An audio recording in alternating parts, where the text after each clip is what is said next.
नमस्कार दोस्तों। तो कैसे हैं आप लोग? उम्मीद करते हैं मस्त होंगे, झक्कास होंगे और बिंदास होंगे। तो फाइनली आज से आप लोगों की काउंसलिंग शुरू होने जा रही है। तो इस वीडियो में हम लोग यही जानने वाले हैं काउंसलिंग होती क्या है, काउंसलिंग क्यों करना जरूरी है, काउंसलिंग कैसे किया जाता है, और सर काउंसलिंग होती कैसे है, और जिसका बहुत ज़्यादा रैंक है स्पेशल उन बच्चों के लिए ये वीडियो है।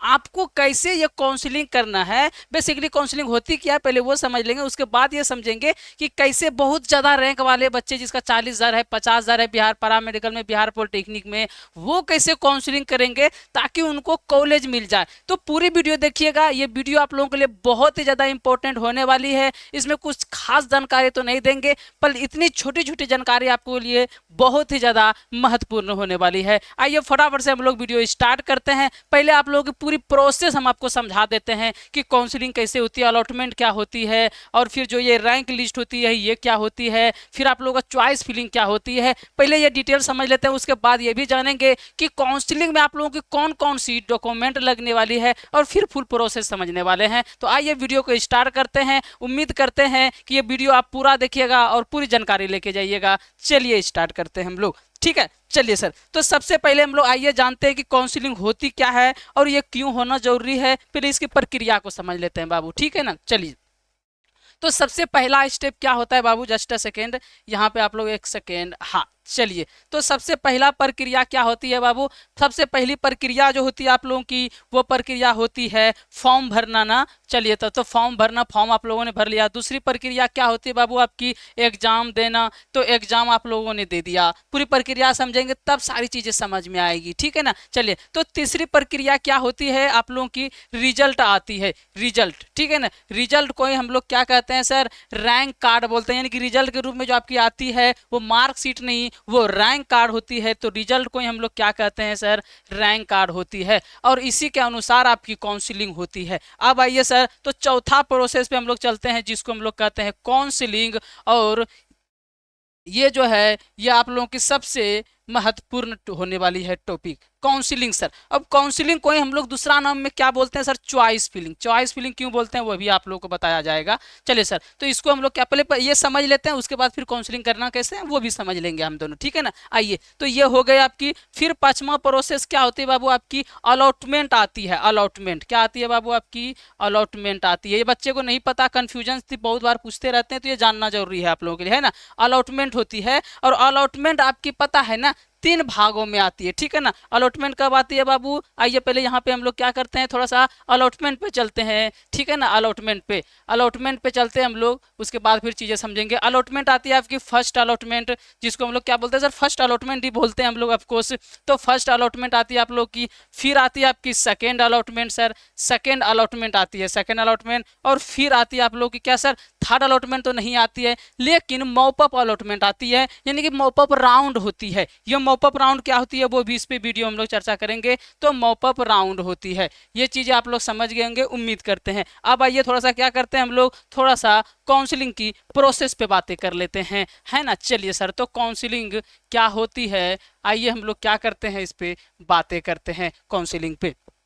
काउंसलिंग बेसिकली आपको लिए इसलिए दिया जाता है बाबू कि आपका जैसे 10,000 रैंक है, आपका 20,000 रैंक है, आपका 30,000 रैंक है, आपका 40,000 रैंक है, क्या रैंक है कोई फर्क नहीं पड़ता इसको, काउंसलिंग वाले को। इसको बस ये चाहिए कि आपको कौन सा कॉलेज चाहिए, आपको कौन सा क्या चाहिए, कोर्स चाहिए, आपको कौन सा ब्रांच चाहिए, ये चुनने के लिए बोलते हैं आपको। ये काउंसलिंग की प्रक्रिया में ये जो प्रक्रिया होती है, ये पहले आपको रजिस्ट्रेशन कराती है। हम सारा स्टेप बाय स्टेप सारा कुछ बताएंगे, अभी टेंशन नहीं लेना है। उसके बाद क्या बोलती है सर, कॉलेज को चॉइस करना। चॉइस मतलब क्या होता है, चुनना होता है अपने मन से कि ना कॉलेज ये चाहिए हमको, और ये फिर ये ब्रांच चाहिए, और फिर ये कोर्सेज चाहिए, ऐसे चुनी जाती है, ठीक है ना। अब बहुत सारे बच्चे बोलेंगे सर ये तो पता है हम लोगों को, आप नया क्या बात बताने वाले हैं, ज्यादा रैंक वालों के लिए क्या चीज बताने वाले हैं, तो वो भी थोड़ा सा ध्यान से सुनेंगे। चलिए, तो यहाँ पे जो काउंसलिंग की प्रक्रिया होती है बाबू, चॉइस फिलिंग की प्रक्रिया, इसी को बोलते हैं हम लोग, क्या बोलते हैं इसको, चॉइस फिल की प्रक्रिया बोलते हैं। चॉइस फिल की प्रक्रिया में क्या होती है, आपके पास एक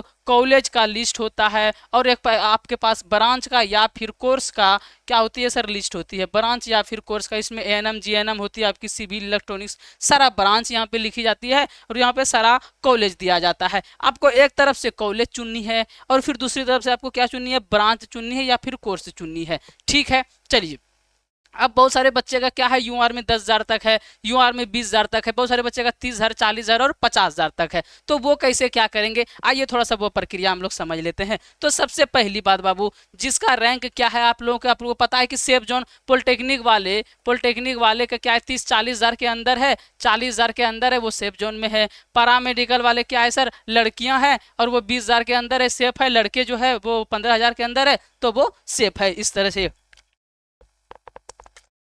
ठीक है, तो ये समझ गए आप लोग कि सर ये सेफ है। अब आइए यहाँ पे ये देख लेते हैं कि ये जो सेफ जोन में है बाबू, तो ये सेफ जोन में जो रहेंगे ना, वो अगर क्या करेंगे, काउंसलिंग में क्या करेंगे, थोड़ी से अच्छे से काउंसलिंग करेंगे तो उनको अच्छी कॉलेज मिल जाएगी, अच्छी कोर्स मिल जाएगी, अच्छी ब्रांच मिल जाएगी। बस उनको दो ही काम अच्छे से करना है बाबू। क्या करना है कि ये जो कॉलेज की लिस्ट होगी इसको कट ऑफ के अनुसार फिल करना है और ये जो ब्रांच की लिस्ट होगी इसको कट ऑफ के अनुसार फिल करना है। अब यहाँ पे दो बातें आती है, क्या ये मान लेते हैं एनएमसीएच कॉलेज है, ये पीएमसीएच कॉलेज है, ये पटना 7 है पॉलिटेक्निक का कॉलेज, ये पटना 13 है ये कॉलेज, ये गया का है, मुजफ्फरपुर का कोई भी कॉलेज है। यहाँ पे जो रैंक है यहाँ पे सिविल लिखा हुआ है, ये लिखा हुआ है सीएसई लिखा हुआ है, जीएनएम लिखा हुआ है और यहाँ पर एएनएम लिखा हुआ है। अब देखिए यहाँ पर आप सारे बच्चों को हमने वीडियो बना के ये समझा दिए हैं कि सिविल का कट ऑफ कितना जाता है। ये जो है ना आपका जो बोल सकते हैं कि सीएसई ब्रांच है, सीएसई यानी कंप्यूटर साइंस एंड इंजीनियरिंग का कितना कट ऑफ जाता है, एएनएम का कितना जाता है, जीएनएम का कितना जाता है, ये हम वीडियो बना दिए। जो नहीं देखें वो देख लेंगे पीछे जाके। ये तो आपको क्लियर हो गई है। अब बाबू कॉलेज जो है ना, कॉलेज बोल सकते हैं कि हर डिस्ट्रिक्ट में पॉलिटेक्निक का 1 से 2 कॉलेज है, पैरामेडिकल का हर डिस्ट्रिक्ट में 3 कॉलेज है, 2 कॉलेज तो हर डिस्ट्रिक्ट में 3 कॉलेज भी है। तो कॉलेज बहुत ज़्यादा हो जाती है। पैरामेडिकल के 100-150 कॉलेज, पॉलिटेक्निक के 50-60 कॉलेजेस है। अब यहाँ पे एक एक करके कॉलेज का तो कट ऑफ नहीं निकाल सकते आप लोग, है ना। तो यहीं पे प्रॉब्लम आती है। इसका तो मालूम है कि ये अच्छे से भर देंगे, ये ब्रांच मिल जाएगा, लेकिन आप सिविल तो भर दिए, लेकिन सिविल आपको कौन सा कॉलेज में मिलेगा ये अगर आपको पता नहीं है तो आपका काउंसलिंग तो बेकार हो जाती है ना। तो ये ध्यान में रखनी है, ये कॉलेज का कट ऑफ निकाल के रखनी है। वैसे हम लोग की टीम निकाल के रखती है। अगर आप लोग चाहे काउंसलिंग करवाना तो ये नंबर आपके पास है। बहुत सारे बच्चे को रिप्लाई नहीं मिलेगा, अभी मैसेज करेंगे रिप्लाई मिल जाएगा। ये आप लोग का ऑफिस का नंबर, ये पॉलिटेक्निक वाले का और पैरामेडिकल का वाले का नंबर है। तो जो बच्चे ये चाहते हैं कि सर हमको स्मार्ट गुरुकुल से काउंसलिंग करवाना है, वो इस नंबर पे कांटेक्ट कर सकते हैं। अब आइए हम लोग क्या चलते हैं सर बाबू, प्रोसेस पे चलते हैं। एक बार नंबर स्क्रीनशॉट मार लेंगे आप लोग जिनको काउंसलिंग स्मार्ट गुरुकुल से कराना है। रिस्क नहीं लेना है लाइफ के साथ। अगर मेहनत किए हुए 1 साल तक तो कोई गलतियां नहीं हो जाए। कैफे वाले को तो कुछ नॉलेज ऐसे भी नहीं होगा, आप पूछिएगा तो वो सिविल तक नहीं समझा पाएंगे आपको, इलेक्ट्रॉनिक्स एएनएम जीएनएम कुछ नहीं पता होता उनको। वो बस नॉर्मली हमारा ही वीडियो देखेंगे कि वो काउंसलिंग कैसे करना है और फिर वो वीडियो देख के काउंसलिंग कर देंगे। तो वो उससे तो कोई कराने का कोई फायदा नहीं। आपको नॉलेज है तो खुद से कर लेंगे, अदरवाइज कॉन्टेक्ट करेंगे। 200-300 के लिए आप लाइव के साथ मत खेलिएगा, हमारी ये सजेशन है। बाकी जो आप लोगों का दिल करे, हम तो सारी प्रोसेस बताने वाले हैं आप लोग को, है ना। आइए आप समझ गए आप लोग बाबू कि सर यहाँ पर काउंसलिंग का ये प्रोसेस होती है। अब आइए चीजें हम लोग समझने का प्रयास करते हैं कि सर की और क्या क्या सावधानी हम लोग को बरतनी है। जस्ट अ सेकेंड, अब यहाँ पर थोड़ा सा सावधानी के बारे में भी हम लोग बात कर लेते हैं, है ना। चलिए अब डॉक्यूमेंट पहले देख लेते हैं, फिर हम लोग सावधानी पे भी आएंगे। जिसका ज़्यादा रैंक है उस पर भी हम लोग आएंगे। चलिए, तो डॉक्यूमेंट आपको क्या क्या लगने वाली है और क्या कैसे होती है काउंसलिंग, ऑनलाइन होती है ऑफलाइन होती है, कहाँ पे जाना पड़ता है। तो डॉक्यूमेंट्स पे हम लोग बात कर लेते हैं पहले। तो डॉक्यूमेंट्स आपको फिलहाल कुछ नहीं लगने वाला है। एडमिट कार्ड संभाल के रखिएगा, वो एडमिशन में लगेगा आपका। फिलहाल आपके बाबू क्या लगने वाली है, सिर्फ और सिर्फ क्या लगने वाली है सर, रैंक कार्ड लगेगा आपका, सिर्फ और सिर्फ रैंक कार्ड लगेगा। ठीक है। अब जो बच्चे स्मार्ट गुरुकुल से काउंसलिंग कराना चाहते हैं तो हम उसका कॉन्टैक्ट नंबर लेते हैं, व्हाट्सअप नंबर लेते हैं और फिर रैंक कार्ड लेते हैं। तीनों लेते हैं। जो काउंसलिंग का फी है वो चारों लेते हैं और लेके अभी रजिस्ट्रेशन सबका कर रहे हैं तो अपने पास रख लिए हैं। और फिर जैसे काउंसलिंग शुरू होती है तो सबको कॉल कर करके, अभी तो शुरू होगी तो सबको कॉल कर करके हम लोग क्या करेंगे, उसका काउंसलिंग कर देंगे। ठीक है, ये प्रक्रिया समझ गए होंगे आप लोग। तो सिर्फ और सिर्फ रैंक कार्ड लगती है, ये चीजें आप लोग क्या करेंगे सर, समझ गए होंगे। अब सर ज्यादा रैंक वाले क्या करेंगे, सिर्फ रैंक कार्ड लग रही है यहाँ पर, अगर खुद से करेंगे तो बाकी जो फी लगेगी बस वही लगेगी आप लोगों को। अब आइए सर, ज्यादा रैंक वाले क्या करेंगे, ज्यादा रैंक वाले क्या करें जिससे उसको कॉलेज मिल जाए। ज्यादा रैंक वाले क्या करें, चलिए इस पे हम लोग थोड़ा सा क्या करते हैं सर, बात कर लेते हैं, है ना। तो देखिए कॉलेज तो इस तरह से आपको लिस्ट मिलेगी काउंसलिंग में, कैसे मिलेगी, कहाँ पे मिलेगी वो भी हम बता देंगे, और इस तरह से ब्रांचेस की भी लिस्ट मिलेगा। तो आपको ये चीज़ पता है कि जो बच्चे पॉलीटेक्निक के हैं बाबू और आपके पास ज़्यादा रैंक है तो आपको क्या मिलेगा, मैकेनिकल या फिर इलेक्ट्रॉनिक्स ही मिलेगा, ये ब्रांच आप लोग को पता होगी। और जो बच्चे पैरा मेडिकल के लड़कियाँ हैं उसका ज़्यादा रैंक है बाबू, उनको एएनएम ही मिलेगा, उसके अलावा कुछ नहीं मिलेगा। ये तो आपको हम बता चुके हैं, इसमें प्रॉब्लम नहीं है। प्रॉब्लम कॉलेज में होती है बाबू। देखिए कॉलेज में क्या होती है कि जो टॉप कॉलेज है, टॉप 10 टॉप 20 कॉलेज है बाबू, तो वहां तो आपका एडमिशन नहीं होगा क्योंकि आपके पास बहुत ज़्यादा रैंक है। तो जो लो कट ऑफ का कॉलेज है, अगर आपको मालूम है तो अच्छी बात है, नहीं तो फिर ये नंबर पे है, इस पे बात करके आप लोग आराम से काउंसलिंग करवा सकते हैं, कोई प्रॉब्लम की बातें नहीं है। अब जो लो कट ऑफ का कॉलेज है वो आपको डालना है। देन जो लो कट ऑफ का ब्रांच होती है, लो कट ऑफ का कोर्स होती है पैरामेडिकल में चाहे पॉलिटेक्निक में, आपको वो डालना है और वो कॉलेज मिलने की संभावना रहेगी। अगर यहाँ पे फर्स्ट लिस्ट और सेकंड लिस्ट में नहीं मिलती है तो सर रैंक तो आप कॉलेज तो 20,000 है, पॉलिटेक्निक का पैरामेडिकल का 10,000 है, तो सर 50,000 वालों को कैसे मिलती है कॉलेज? मिलती है बाबू, प्रूफ भी दिखा देंगे, लेकिन मिलती कैसे है पहले वो आप लोग समझ लीजिए। तो आप लोग को बताया कि जब आप काउंसलिंग करेंगे, जो काउंसलिंग कर सकते हैं बाबू ये चीज समझेंगे वही मॉप अप राउंड में भाग ले सकते हैं। तो बाबू जो काउंसलिंग करेंगे ना तो आपका पहले क्या आएगा बाबू, फर्स्ट अलॉटमेंट आएगा। तो फर्स्ट अलॉटमेंट में क्या होता है ना, फर्स्ट अलॉटमेंट में क्या होता है,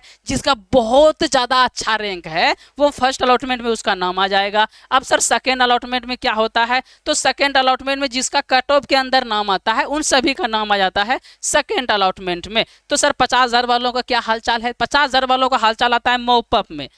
मॉपअप में 50,000 वालों का हाल चाल आता है। सर क्यों आता है? इसलिए आता है बाबू क्योंकि जब मॉपअप का नोटिस निकल के आती है वो 1 महीने 2 महीने बाद निकल के आती है, तो 90% बच्चे को पता नहीं चल पाता। क्योंकि आप लोग जो वीडियो देख रहे होंगे, आप लोग भी चैनल को सब्सक्राइब नहीं किए होंगे, तो जो बच्चे जैसे सब्सक्राइब नहीं किए हुए हैं, ग्रुप में नहीं जुड़े हुए हैं, टेलीग्राम ग्रुप में जुड़े हुए हैं, तो उसको कैसे पता चलेगा मॉपअप का नोटिस आया? हम तो उसे वीडियो बना के डालते हैं, तो जो सब्सक्राइब नहीं किए वो पहले सब्सक्राइब कर लेंगे। तो ऐसे में क्या होता है, मॉपअप के बारे में बहुत सारे बच्चों को पता नहीं चलता है। फर्स्ट बात तो वो काउंसलिंग के लिए अप्लाई नहीं कर पाते। अप्लाई होता है ऑनलाइन, लेकिन काउंसलिंग इसका ऑनलाइन ऑफलाइन होता है पटना में जाके, ठीक है ना। तो बहुत सारे बच्चे पटना भी नहीं जाना चाहते हैं, नहीं कहाँ जाना नहीं चाहते हैं सर, पटना नहीं जाना चाहते, और बहुत सारे बच्चे को काउंसलिंग के बारे में पता नहीं चलता है। तो ऐसे में जो 200, 500, 1,000, 1,500 सीट बची रहती है, पॉलिटेक्निक हो चाहे पैरामेडिकल हो, तो वहाँ पे क्या होती है ना कि अगर 60,000 वाले रैंक वाले भी जाएंगे तो वो एडमिशन दे देंगे, क्योंकि बच्चे उनके पास आते ही नहीं है, उतना मॉपअप के बारे में किसी को पता ही नहीं चलती है। तो ऐसे में अभी काउंसलिंग कराना इसलिए जरूरी है, आपका रैंक कितना भी हो, काउंसलिंग सबको करा लेना है। वो इसलिए करा लेना है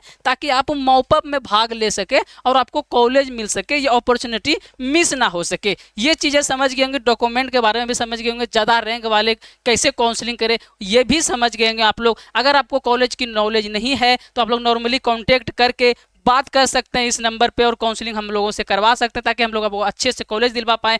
5-6 सालों से एक्सपीरियंस हम लोग काउंसलिंग करने का रखे हुए हैं। जो यहाँ पे काउंसलर है वो काउंसलिंग आपका बहुत अच्छे से कर देते हैं, तो कांटेक्ट एक बार जरूर कर लीजिएगा। अब आते हैं हम लोग सर काउंसलिंग का प्रोसेस क्या होता है बाबू, ठीक है ना। अब आइए सबसे पहले हम लोग कहाँ आते हैं सर, काउंसलिंग के प्रोसेस पे आते हैं। सबसे पहले आप लोग को जहाँ से रैंक कार्ड डाउनलोड किए थे ना, तो वही वेबसाइट पे आप लोग को जाना है। BCEC का जो ऑफिशियल वेबसाइट है बाबू, वहीं पे आप लोग को क्या करना है, जाना है। जैसे ये ऑफिशियल वेबसाइट पे यहाँ पे आप लोग तो यहाँ पे अभी ना फिलहाल पॉलिटेक्निक वालों की काउंसलिंग शुरू है 27 तारीख से। जो आपको पता होगा, जो काउंसलिंग के लिए रजिस्ट्रेशन करवा लें स्मार्ट गुरुकुल में, उनको धीरे धीरे कॉल जाके काउंसलिंग हो जाएगा, तो वो बेफिक्र रहेंगे। तो पॉलिटेक्निक वालों का 27 तारीख से यहाँ से शुरू है। ये सीट मैट्रिक्स है बाबू, सीट मैट्रिक्स के बारे में फुल जो नॉलेज है वो हम आपको दे चुके हैं। एक बार वीडियो देख के काउंसलिंग खुद से करना चाहते हैं तो वो यहाँ से कर सकते हैं। अब बाकी यहाँ पे ऑनलाइन एप्लीकेशन का जो फॉर्म है, इसके जस्ट नीचे काउंसलिंग का पोर्टल ओपन होगी। फिलहाल ओपन नहीं हुई है, जब ओपन होगी तो हम लाइव आके काउंसलिंग करके बताएंगे पूरी प्रोसेस की काउंसलिंग करना कैसे है आप लोगों को। तो फिलहाल तो नहीं हुए तो चैनल को सब्सक्राइब करके रख लेंगे,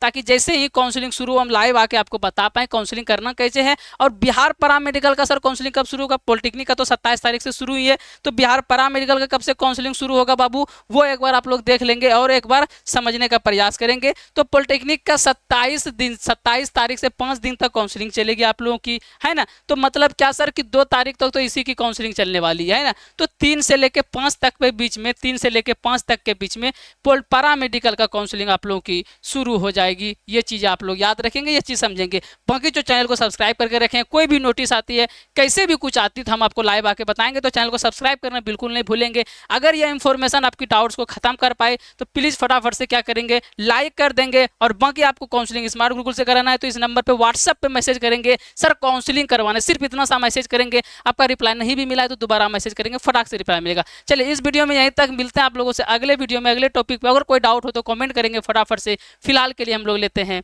विदा, बाय बाय।